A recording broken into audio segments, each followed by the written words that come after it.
MRR வந்து he's ஒரு rebel, is revolutionary. நிறைய விஷயங்களை வந்து குவெஸ்டின் பண்ணியிருக்காரு, நிறைய விஷயங்களை கேட்டிருக்காரு. அண்ட் அவர் இந்த படத்துக்குள்ள இவ்வளோ ஸ்ட்ராங்காக வந்ததுக்கு காரணம் சார் சார் தானு சார் இருக்காரு, நெல்சன் சாரும் இருக்காரு. நான் என்ன கேட்க போறேன்னு உங்களுக்கு தெரியல சார். நான் கேட்கல சார், அவங்க கேட்குறாங்க sir. Okay, November 21st mask release. Absolutely sir. November 20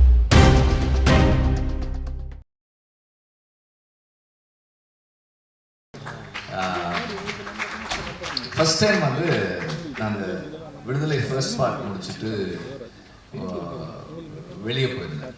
அப்போது எனக்கு ஆண்ட்ரியா வந்து எனக்கு ஒரு ஸ்கிரிப்ட் ஒன்று மெயில் அனுப்பினாங்க.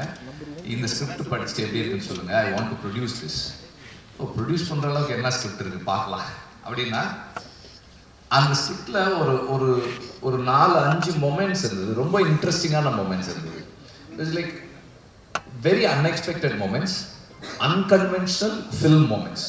சினிமாவுக்கு ரொம்ப அன்கன்வென்ஷனலான மொமெண்ட்ஸ் இருந்தது. That excited me. நான் சொன்னேன், இது நல்லா இருக்கு, let me come back and இல்லை ஷேர் மை தாட்ஸ் வித்யூன்னு சொன்னேன். சரி, வந்ததுக்கப்புறம் சொக்கு வந்து ரொம்ப நாளாகவே வந்து ஒரு படம் ப்ரொடியூஸ் பண்ணணுன்ற தாட் அவருக்கு எப்போவுமே இருந்துகிட்டே இருந்தது. இப்போ நான் வந்து சொக்கு கிட்ட சொன்னேன், சொக்கு இந்த மாதிரி ஒரு ஸ்கிரிப்ட் வந்து ஆண்ட்ரியா சொன்னாங்க, நல்லா இருக்கு, நீங்களும் சேர்ந்து ப்ரொடியூஸ் பண்ணுறீங்களான்னு கேட்டேன். அவர் வந்து அவருக்கும் ஐடியா பிடிச்சிருந்தது. சொன்னார், சார் இது பண்ணுறேன் சார் நான் அப்படின்னாரு. From there it started. So அதுக்கப்புறம் நான் I never wanted to get involved in this film in the capacity that I have involved myself with. நான் முதல்ல வந்து இந்த கதை கேட்டுட்டு and then இது யார் பண்ணால் நல்லாயிருக்கும், from there it all started. சரி, ஓகே, லெட்ஸ் கால் கவின். அப்போ வந்து ஸ்டார் ரிலீஸ் ஆகலை. அதுக்கு முன்னாடி I met him and then பார்த்துட்டு இந்த ஐடியா சொன்னேன். He also liked it and then டைரக்டரும் கவினும் மீட் பண்ணாங்க. and then slowly இப்படி வரும்போது தென் இங்கே சில விஷயங்கள்லாம் சொன்னார், நெல்சன் சொன்னார், இதில் சிலதெல்லாம் பண்ண முடியாத மாதிரி இருக்கு. தென் அப்போ அது மட்டும் கொஞ்சம் I wanted to soften it, கொஞ்சம் நம்ம ஃபில்டர் டவுன் பண்ணலாம், சாஃப்டன் பண்ணலாம்னு சொல்லி then we started discussing. அப்புறம் விக்ரமனுக்கு வந்து we had to give him certain insights on making a theatrical mainstream film. எப்போ இதெல்லாம் சிலதெல்லாம் காட்ட முடியும், சிலதெல்லாம் காட்ட முடியாதுன்ற மாதிரி it slowly started. and Vikraman கிட்ட எனக்கு ரொம்ப பிடிச்ச குவாலிட்டி என்னன்னா, he's a good sport. Like he can deal with any kind of pressure situations. நார்மலாக வந்து என்னோட ஒர்க் பண்ணணும்னா there is always a lot of pressure. அந்த ப்ரெஷரை வந்து ரொம்ப கம்ஃபர்டபுளாக ஹேண்டில் பண்ண ஒரு ஆள் விற்கிறேன். நாட் ஜஸ்ட் மை ப்ரெஷர், சொக்கு வந்து எனக்கே ப்ரெஷர் போடுவார். சொக்கு ப்ரெஷரே வந்து டீல் பண்ணக்கூடிய ஒரு ஆள் தான் விற்கிறேன். He's a very good sport, a very sportive person. எல்லா சேலஞ்சஸையும் அண்ட் கொடுக்குற எல்லா இன்புட்ஸையும் ஏற்றுக்கக்கூடிய ஒரு மெச்சூரிட்டி இருக்கிற ஒரு ஆள். இங்கே நான் அப்படியே பார்த்த உடனே எனக்கு டக்குன்னு தோணுது, கதிரேசன் சார் நேற்று வந்து பொல்லாதவன் ரிலீஸ் ஆகி 18 வருஷம் ஆகுது sir. Yes sir, Kathiresan sir தான் வந்து பொல்லாதவன் படத்தோட ப்ரொடியூசர். 6 ப்ரொடியூசர்ஸ் என்னையும் என்னுடைய கதைகளையும் வேணான்னு சொன்னதுக்கப்புறம் 7ஆவதாக என்னுடைய படத்தை ப்ரொடியூஸ் பண்ண producer Kathiresan sir. Thank you sir. அப்புறம் தானு சாரும் வந்திருக்காங்க, தானு சாருக்கும் தேங்க்ஸ். ஏன்னா ப்ரொடியூசர்ஸ் வந்து வெரி கரேஜியஸ் பீப்புள். நான் வந்து என்ன மாதிரி ஒருத்தர் வச்சு படம் எடுக்கணும்னா takes a lot of courage, அதுக்காக சொன்னேன். ஸோ அதுக்கப்புறம் everything fell in place. And then சொக்கு தான் சஜஸ்ட் பண்ணார், why don't we go with RD Rajasekhar for cinematography. அப்போது எனக்கு வந்து கவின் சொன்ன மாதிரி எனக்கும் வந்து சரி, இப்போ ஒரு யங் டீமோட வந்து ஒரு சீனியர் சினிமாட்டோகிராஃபர் இருந்தால் நல்லாயிருக்கும், ஒரு மாதிரி ரைட் பண்ண முடியும்னு எனக்கு இருந்தது. அதனால வந்து அப்புறம் அவர் ஸ்கிரிப்ட் படிச்சுட்டு he came up with certain ideas and then we discussed என்ன மாதிரி இருக்கலாம் and கடைசி வரைக்கும் அதை வந்து ரொம்ப அழகாக பண்ணியிருக்காரு. What I like about his work in this film is எனக்கு வந்து அவர் அந்த இன்டீரியர்லேயும் கிளைமேக்ஸ்லேயும் அவர் லைட் பண்ணியிருந்த விதம் வந்து எனக்கு ரொம்ப பிடிச்சிருக்கு. இட்ஸ் வெரி வெரி வெரி ரொம்ப ஸ்பெஷலாக இருந்தது அந்த கிளைமேக்ஸ். ஏன்னா அந்த கிளைமேக்ஸ் வந்து அவங்க ஷூட் பண்ணது வந்து நாங்கள் விடுதலை ஷூட் பண்ண அதே இடம் தான். நாங்கள் ஷூட் பண்ணும்போது இருக்கிறதும் இவங்க படத்துக்கு ஷூட் பண்ணியிருக்கிறதும் வேறையாக இருந்தது. It is a very very good work. அந்த டீமே நல்லா ஒர்க் பண்ணியிருந்தாங்க. And thank you for that. And இன்னைக்கு ஆக்சுவலாக ஜிவியை தான் நம்ம கடைசியாக கூப்பிட்டு பேச சொல்லியிருந்தோம். அவரை கொஞ்சம் முன்னாடியே கூப்பிட்டோம். எனக்கு வந்து இந்த ஸ்கிரிப்டு கேட்ட உடனே ஜிவி தான் பண்ணணுது. But it was supposed to be ஒரு காம்பேக்டான ஃபில்மாக இருக்கணும் அப்படின்ற மாதிரி இருந்தது இனிஷியலி when we started. அதனால வந்து மற்ற ப்ரொடியூசர்ஸ் 2 பேரும் ஜிவி வேணாம் அப்படின்ற மாதிரி தான் இருந்தாங்க. ஏன்னா பெரிய கம்போசர் இந்த படத்துக்கு வந்து எப்படி இருக்கும் அப்புறம் இல்லை அது நமக்கு தேவையில்லை, இந்த கதைக்கு என்ன தேவையோ அதை ட்ரை பண்ணுவோம்னு சொல்லி ஐ met ஜிவி. நான் ஜிவி கிட்ட சொன்னேன் இந்த மாதிரி இருக்குது, என்ன எப்படி ஃபீல் பண்ணுங்க. தென் விக்ரமன் போய் மீட் பண்ணி கதை சொன்னதுக்கப்புறம் ஜிவி கேம் ஆன் போர்டு. வந்த உடனே முதல் வேலை நாங்கள் என்ன பண்ணோம்னா, ஏற்கனவே ஒரு படத்துக்கு பண்ணி வச்சிருந்த சாங்கை தானு சார்கிட்ட கேட்டேன். நான் சார் அந்த பாட்டை நான் யூஸ் பண்ணிக்கிறேன் சார் அப்படின்னேன். அதுக்கு நான் பாட்டு நீ பண்ணுப்பா அப்படின்னாரு. அதுக்கப்புறம் அந்த சாங் கண்ணமொழி சாங் வந்து அதுக்கு அந்த படத்துக்கு பண்ண சாங்கு நாங்கள் இதுக்கு யூஸ் பண்ணோம். அண்ட் தென் இந்த படத்துக்கு கம்போசிங் அப்படின்னு ஸ்டார்ட் பண்ணதுக்கப்புறம் ஜிவி கிட்ட இருந்து வந்து எல்லா வெரைட்டிலையுமே இருந்தது சாங்ஸ். அண்ட் எவ்ரி சாங் ரொம்ப ஸ்பெஷலாக இருக்குது, யுனீக்காக இருக்குது, இந்த படத்தினுடைய ஸ்பேஸ்க்குள்ளே இருக்குது, ரொம்ப இன்ட்ரெஸ்டிங்காக இருக்குது. And Vikraman also has a very good sense of music. So அது வந்து ஜிவியோட சேரும்போது ரொம்ப இன்ட்ரெஸ்டிங்காக வந்திருக்கு. And Peter Hein I always trust in when it comes to action. அவருடைய ஜட்ஜ்மெண்ட், அவருடைய எக்ஸிக்யூஷன், இந்த கிளைமேக்ஸில் வந்து அது பேப்பரில் இருந்ததை வந்து ரொம்ப பியூட்டிஃபுல்லாக என்ஹான்ஸ் பண்ணியிருக்காரு. அதுவும் எனக்கு பிடிச்சிருந்தது. அண்ட் ஜாக்சன் வந்து இந்த படத்தில் வந்து ஒரு ஹோட்டல் இன்டீரியர் ஒன்று க்ரியேட் பண்ணியிருக்காரு. அது அவ்வளோ எக்ஸைட்டிங்காக இருந்தது. நான் அந்த ஹோட்டல் எப்படி இருக்குன்னு பார்க்கறதுக்காகவே நான் போனேன். அந்த செட்டுக்கு போயிட்டு பார்த்தேன். இட்ஸ் ரியலி லைக் ஒரு அவ்வளோ ரியலாக இருந்தது அந்த இடம். ஐ really like it. And Ramar எங்கே இருக்காரு? ராமர் தான் வந்து எனக்கு லைக் இந்த ஈவெண்ட்டை ஸ்டார்ட் பண்ணது வந்து ராமர் தான். ராமருடைய உண்மை மனசில் படுறத பேசுகிற தைரியம் இருக்கு இல்லையா, அது வந்து என்ன மாதிரி ஒரு ஆளுக்கு எப்போவுமே தேவை, especially on the edit table. Because I push myself really hard. அப்போ வந்து யாராவது ஒருத்தர் வந்து போது நிறுத்தியா இது அப்படின்னு சொல்கிறதுக்கு எனக்கு ஒரு ஆள் வேணும். அது வந்து ராம் எப்போவுமே எதுவுமே யோசிக்கவே மாட்டார். அவர் பாட்ட இல்லை சார் இதுதான் சார் அப்படின்னு சொல்லக்கூடிய ஒரு ஆள். அந்த மாதிரி இன்றைக்கும் வந்து மனசில் பட்டதை ரொம்ப நேர்மையாகவும் உண்மையாகவும் சொன்னதுக்கு வந்து அவருக்கு தேங்க்ஸ். அண்ட் இந்த படத்தை ஒர்க் பண்ணுறது வந்து it's not an easy thing. இந்த லாஸ்ட் ஒரு ஃபியூ டேஸில் வந்து the way he sharpen the film is very amazing. 2 cameraman சொன்ன மாதிரி ஒரு சீன் எல்லாம் எடிட் பண்ணியிருந்தது. இட் வாஸ் நாட் இன் நானும் பார்க்கல அந்த மாதிரி அந்த சீக்வன்ஸை, விக்ரமனும் பார்க்கல அந்த சீக்வன்ஸை. அதை ராம் கன்சீவ் பண்ணி கட் பண்ணது ரொம்ப நல்லா இருந்தது. இட் இஸ் வெரி வெரி எனக்கு சர்ப்ரைசிங்காக இருந்தது. எடிட்டில் எனக்கு ஒரு சர்ப்ரைஸ் வர்றதுன்றது வந்து ரொம்ப I normally expect every combination in edit, but என்ன சர்ப்ரைஸ் பண்ணுற மாதிரி அந்த சீக்வன்ஸ் பண்ணியிருந்தார் Ram. That I really like. And actors நிறைய பேர் நடிச்சிருக்கீங்க, எல்லாருக்குமே ரொம்ப ஸ்பெஷலாக இருக்குது. பவனுடைய இது ரொம்ப ஸ்பெஷலாக இருந்தது. ஏன்னா பவன் நல்லா டான்ஸ் ஆடுவாருன்றது வந்து எனக்கு இந்த படத்தை அப்போ தான் தெரியும். இதுக்கு முன்னாடி எனக்கு தெரியாது. நல்லா டான்ஸ் ஆடிருந்தீங்க, சூப்பராக இருந்தது அந்த டான்ஸு. ரெண்டு வருஷனுமே நல்லா இருந்தது டான்ஸு. அப்புறம் நெல்சனுடைய ஏதோ இருக்காரு இல்லை ஏதோ சொல்லிட்டு இருந்தாங்க, அது என்னன்னு புரியல. பட் அது ஆக்சுவலாக வந்து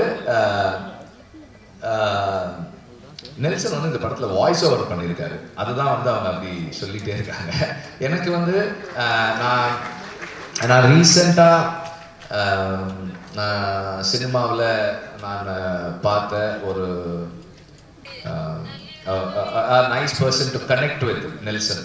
ஸோ எல்லா is a very genuine person. Ramar ஒரு மாதிரி பேசுகிறாருன்னா நெல்சன் வேற மாதிரி பேசுவார். ஒரு ஒரு ஒரு ஐடியா சொன்னோன்னா இது நல்லா இருக்கு அப்படின்னு கேட்குறாரு. அப்புறம் இல்லை இது நல்லா தானே இருக்கு, நல்லா இருக்குன்றாரு. மனசில் பட்டதை ரொம்ப கரெக்டாக சொல்கிறாரு. கரெக்டாக இந்த சென்ஸ் யார் மனசும் புண்படாத மாதிரி என்ன சொல்லணுமோ அதை கரெக்டாக சொல்லக்கூடிய ஒருத்தராக இருக்கார். தெர் இஸ் நோ எதையுமே மறைச்சோ இல்லை பூசி மொழியோ சொல்கிறவர் இல்லை. Is a very genuine person. அந்த மாதிரி ஒரு பர்சனோட இன்ட்ராக்ட் பண்ணுறது is a rare thing. So I really like talking to him. And sometimes phone பண்ணால் நாங்கள் 1 மணி நேரம் 2 மணி நேரம்லாம் பேசிகிட்டு இருக்கோம் அந்த மாதிரி. அண்ட் இந்த மாஸ்க் வந்து எங்களுக்கு வந்து நிறைய பேசுறதுக்கான சான்ஸ் கொடுத்த ஒரு படமாக அமைஞ்சுது. Sometimes I discuss with him. And அதில் ஒரு காமன் ஃபேக்டர் என்னன்னா கவின் இருக்கிறது தான். கவின் வந்து அவருடைய அசிஸ்டண்ட், அவருடைய தம்பி எல்லாமே. சம்டைம் அவர் நம்ம ஆஃபீஸ்க்கு ஒரு தடவை வந்திருந்தாங்க 2 பேரும். இவர் நெல்சன் பக்கத்தில் கவின் உட்காந்துருக்காரு. நெல்சன் வந்து அவர் தோளில் கை போட்டு அப்படி அந்த ஏதோ மசாஜ்லாம் பண்ணி விட்டுட்டு இருந்தாரு. 2 பேருக்கும் ரியலைஸே பண்ணல that bond is that much. அந்த மாதிரி ஒரு பாண்ட் இருந்தது. ஸோ நான் வந்து நெல்சன்கிட்ட சொன்னேன். அவர் சொன்னது தான், நீங்கள் இது வேற ஏதோ ஒரு ஈவெண்ட்டுக்கு ஏதோ இன்வைட் பண்ணுற மாதிரி இல்லை, நான் வந்து உங்களை இதுக்கெல்லாம் கூப்பிட மாட்டேன், மாஸ்க் ஆடியோ லான்ச்சுக்கு தான் கூப்பிடுவேன் அப்படின்னு சொன்னேன். பிகாஸ் அவர் இதுக்கு வர்றது தான் பொருத்தமாக இருக்கும் அப்படின்றதால அப்படி சொல்லியிருந்தேன். ஸோ நெல்சனுடைய இந்த அவருடைய கான்ட்ரிபியூஷன் இந்த ஸ்கிரிப்டுக்குள்ளே, இந்த ஃபிலிம்குள்ளே நிறைய இருக்குது. அவருடைய சஜஷன்ஸ் வந்து நிறைய எடுத்துக்கிட்டு இருக்காங்க. அது ஒர்க் பண்ணியிருக்காங்க, எல்லாமே பண்ணியிருக்காங்க. அண்ட்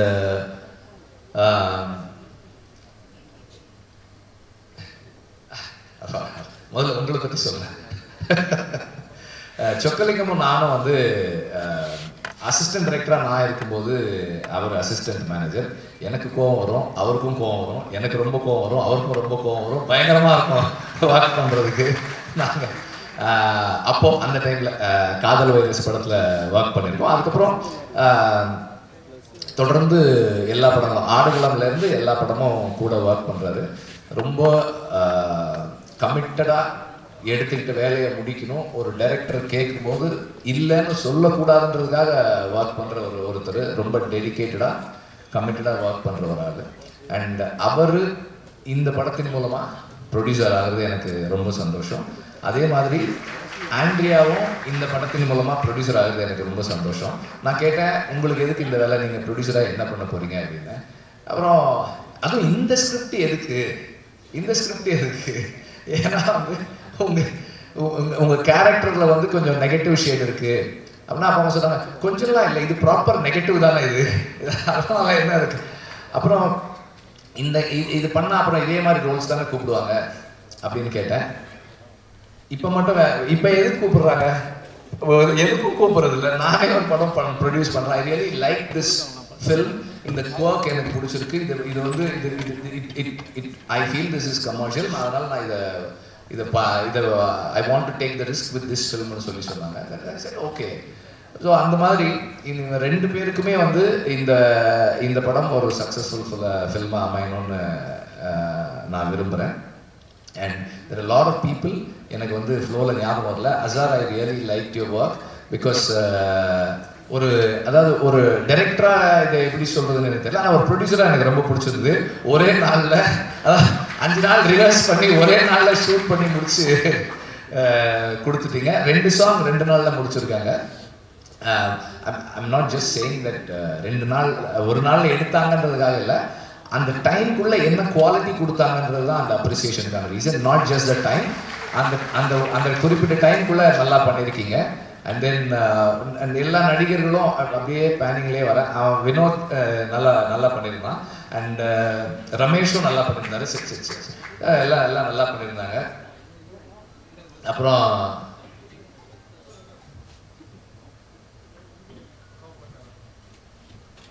அதுக்கப்புறம் எல்லாருமே வந்து அவங்கவுங்க ஒர்க்கை சரியாக பண்ணாங்க. அண்ட் காஸ்டியூம் டிசைனர்ஸ் அவங்க ஒர்க்கும் நல்லா இருந்தது. தேர் ஐ மீன் இந்த டீம் வந்து their family, very they all very special. யாராவது மிஸ் பண்ணியிருக்கேன்னா இப்போ ஆமாம் அவங்களும் இருக்காங்க, அர்ச்சனாவும் இருக்காங்க. பயங்கரமாக டான்ஸ் ஆடுறாங்க அவங்க அதில். எனக்கு அவங்களோட இப்போ நீங்கள் அவங்க பெர்ஃபார்மன்ஸ் பற்றி சொல்லும்போது சில மாடுலேஷன்ஸ் அவங்ககிட்ட இருக்குது. Very special, very interesting. டப்பிங்லேயுமே சிலது என்ஹான்ஸ் பண்ணுறாங்க, நடிக்கும்போது பண்ணியிருக்காங்க. எல்லாமே done a good job. And நிறைய பேர் மிஸ் பண்ணுறேன்னு நினைக்கிறேன். எல்லாருமே நல்லா பண்ணியிருக்கீங்க. எல்லாருமே everybody have done a good job. இதுக்கப்புறம் நான் தனித்தனியாக ஒருத்தரை சொல்ல அப்படின்ற மாதிரி ஆகிடும்னு நினைக்கிறேன். அண்ட் இந்த படம் ஒரு I need to thank MR. Radha sir. இந்த படத்தில் இந்த இடத்துல எம்.ஆர். ராதா வந்து ஈஸ் ஒரு ரிபல், இஸ் அ ரெவல்யூஷனரி. நிறைய விஷயங்களை வந்து குவெஸ்டின் பண்ணியிருக்காரு, நிறைய விஷயங்களை கேட்டிருக்காரு.